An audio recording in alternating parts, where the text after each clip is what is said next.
প্রিয় দর্শক, আপনাদের কাছে একটা ভিডিও নিয়ে আসলাম। আমি হাতিয়ার ছোটোখাটো একজন কন্টেন্ট ক্রিয়েটর। আপনারা আমার জন্য দোয়া এবং আশীর্বাদ করবেন।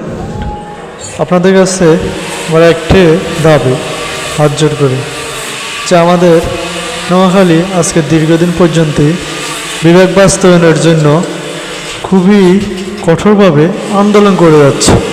সে আন্দোলনে সরকার এবং সরকারের কোনো উপদেষ্টা একটা বিজ্ঞাপন বা কোনো কথা বলছে কিনা আমি আজও জানি না।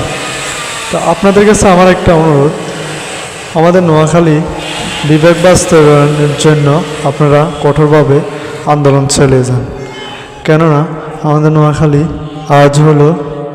আজ হোক অথবা আরও 10 বছর পর হোক, আমাদের নোয়াখালীকে বিভাগ ঘোষণা করতেই হবে। যেই সরকারের আসুক না কেন, বিএনপি হোক, জামাত হোক, আওয়ামী লীগ তো দেশে নেই, আওয়ামী লীগ যদিও আসে, তারা হলো নোয়াখালী বিভাগ দিতেই হবে। কারণ আমাদের নোয়াখালী বিভাগ অবাধ্যযোগ্য। আমাদের নোয়াখালী অনেকে বলে ডুবাই বললে সারে।